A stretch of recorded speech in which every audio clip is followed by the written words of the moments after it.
नमस्कार दोस्तों, stock market studies में फिर से एक बार आपको बहुत-बहुत स्वागत है।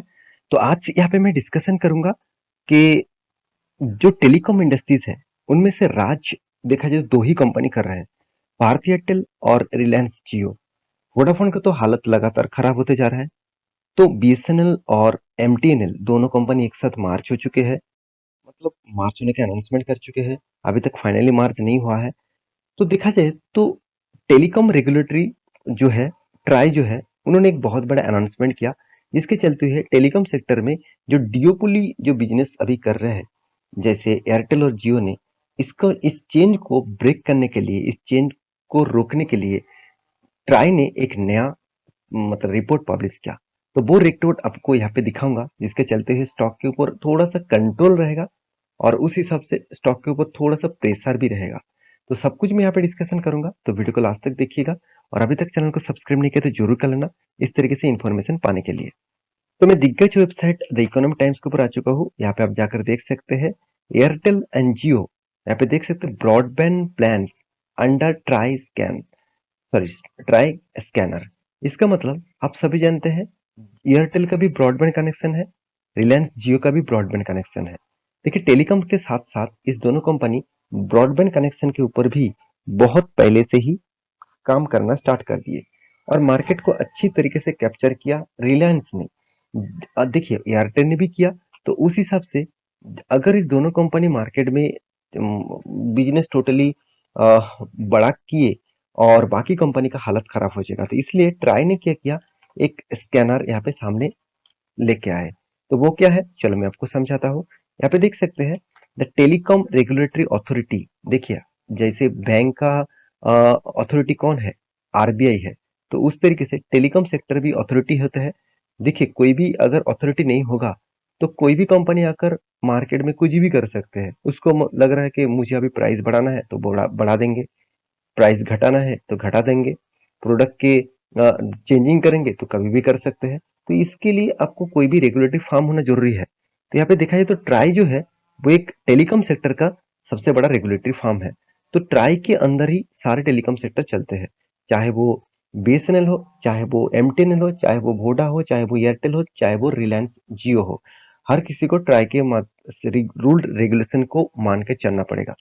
देखिए, ट्राई ने क्या किया, इज यहाँ पे देख सकते हैं मतलब examining if traffic and broadcast rules are being, यहाँ पे देख सकते हैं, violated by the some recent fixed line broadband plan offered by Bharti Airtel and Reliance Jio। इसका मतलब भारती एयरटेल और रिलायंस जियो ने जिस तरीके से खुद का ऑफर प्लान मार्केट में लॉन्च किए थे, उसके ऊपर ट्राई ने थोड़ा सा नहीं, अच्छा खासा एक रेस्ट्रिक्शन लगाया है। तो एक अच्छा खासा रूल्स यहाँ पे बियॉन्ड मतलब यहाँ पे लगा चुके हैं।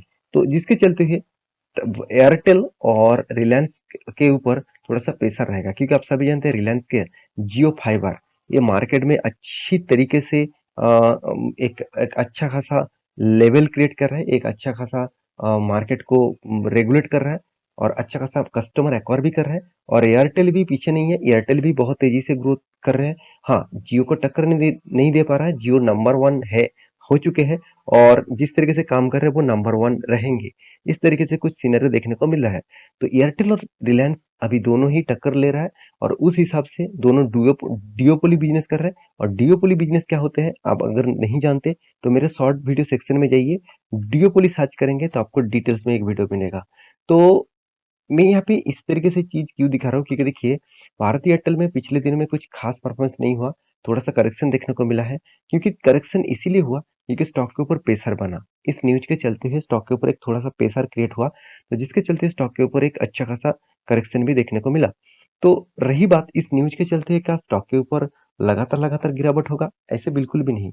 आप देखेंगे तो भारतीय एयरटेल एक ऐसे कंपनी है जो इंडिया के अभी स्टॉक मार्केट के ऊपर, अगर आपको किसी भी टेलीकॉम सेक्टर में निवेश करना है तो आपको एयरटेल ही दिखेगा, बाकी वोडाफोन भी दिखेगा, और भी बहुत सारे एमटेनएल भी दिखेगा, और भी बहुत सारे दिखेगा। तो मैं जरूर कहूंगा, आप अभी टेलीकॉम इंडस्ट्रीज में निवेश करना चाहते हैं तो एयरटेल के बगैर आपको दूसरा कंपनी में निवेश करने का मौका नहीं मिलेगा। हाँ, आप कह सकते हैं सर मैं तो रिलायंस के लिए रिलायंस जियो के लिए रिलायंस के ऊपर भी निवेश कर सकता हूँ। आप कर सकते हैं, मगर वहाँ पे जब कंपनी डाइवर्सिफिकेशन करेंगे, खुद को मतलब डीमर्ज करेंगे रिलायंस जियो का, तो उसके ऊपर थोड़ा-सा आपको शेयर मिलेगा। आप इंडिविजुअली निवेश उसी कंपनी के ऊपर कर पाएँगे जो मार्केट में लिस्टिंग है। तो उनमें से एयरटेल लिस्टिंग है। तो रही बात एयरटेल के बारे में, तो एयरटेल कंपनी कोई छोटा-मोटा कंपनी है, वर्ल्ड बेसिस काम करते हैं और वर्ल्ड में एक लीडिंग टेलीकॉम सर्विसेज कंपनी है। 18 कंट्रीज के ऊपर कंपनी खुद का सर्विसेज देते हैं, जहाँ पे श्रीलंका में साथ ही साथ साउथ अफ्रीका में इस साउथ अफ्रीका की 14 कंट्रीज में कंपनी खुद का प्रोडक्ट सेल करते हैं और साथ ही साथ श्रीलंका में भी कंपनी खुद का सर्विसेज देते हैं। तो मैं एयरटेल के ऊपर एक ही बात कहूँगा, आप अगर एयरटेल जैसे कंपनी के ऊपर निवेश करके रखे हैं, तो आपको लॉन्ग जर्नी खेलना होगा क्योंकि मैं बहुत पहले भी वीडियो बना के आपको बोला था, जब कोई स्टॉक, जब कोई कंपनी एक ही रेंज, एक ही बॉक्स रेंज के ऊपर बहुत दिनों तक ट्रेडिंग करे और कभी भी उस बॉक्स को ब्रेकआउट करे, कभी भी उस बॉक्स को ब्रेकआउट करे, तो ब्रेकआउट कहाँ पे हुआ था? यहाँ पे। बहुत सारे लोग यहाँ पे एंट्री ले लिया। मैं आपको बार-बार बोला था, एंट्री मत लीजिएगा। एंट्री तब लीजिएगा जब उसको अच्छा खासा आपको रिट्रेसमेंट एंट्री मिले। तो रिट्रेसमेंट एंट्री कहाँ पे मिला? इस लेवल में, क्योंकि यहाँ पे वॉल्यूम करके ब्रेकआउट हुआ। ये जो रेंज ब्रेकआउट हुआ ना, इसके बाद एक अच्छा खासा मोमेंटम देखने को मिला और इस तरीके से मोमेंटम आपको देखने को मिलेगा। तो मैं ज़रूर कहूँगा एयरटेल जैसे कंपनीज के ऊपर आपको फोकस होना चाहिए क्योंकि जिसका ग्रोथ ऑफ पोटेंशियल हमेशा आपको ज़्यादा देखने को मिल जाते हैं। ओ मैं कंपनी के ओपीएम के बारे में बात करूँ, ऑपरेटिंग प्रॉफिट मार्जिन का, जो 51% के आसपास आपको ओपीएम देखने को मिला है। अच्छा खासा ओपीएम है। हाँ, आप कहेंगे सर कंपनी में तो बहुत ज़्यादा कर्जा है। हाँ, कर्जा भी कंपनी मिटा रहा है। कंपनी इंटरेस्ट के हिसाब से कर्जा भी मिटा रहा है। उसके हिसाब से मिटाने के बाद कंपनी देखेंगे तो नेट प्रॉफिट भी पॉजिटिव में लेके आया जाए। जो कोविड के टाइम में कंपनी का लॉसेस हो रहा था, 2020 में 2021 में लॉसेस किए थे, उसको फिर से प्रॉफिट में कन्वर्ट किए। तो मैं जरूर कहूंगा इस कंपनी के ऊपर फोकस रखना और सीएजीआर के परसेंटेज के हिसाब से अच्छा खासा, जैसे 10 साल में 11%, 5 साल में 17%, 3 साल में 16% के आसपास कंपनी रिटर्न दे चुके हैं। और कम कंपाउंड सेल्स ग्रोथ के हिसाब से देखा जाए तो कंपनी का सेल्स ग्रोथ, कंपनी का प्रॉफिट ग्रोथ सब कुछ पॉजिटिव में देखने को मिलेगा। तो रही बात कंपनी का कैश फ्लो के, तो कैश फ्लो आप देखेंगे तो कंपनी हर साल जितना प्रॉफिट दिखाता है उतना ही कंपनी हाथ में पैसा भी जनरेट करते हैं। एक अच्छी बात है इस कंपनी के लिए।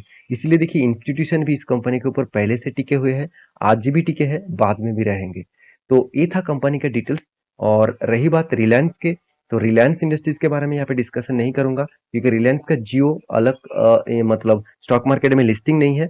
सिर्फ रिलायंस के ऊपर ही आप निवेश करेंगे तो आपको उसके हिसाब से ही रिलायंस जियो में भी निवेश हो जाएगा। तो इस इन्फॉर्मेशन आपको कैसे लगा जरूर कमेंट करना। इसी तरीके से इन्फॉर्मेशन पाने के लिए चैनल को सब्सक्राइब करना।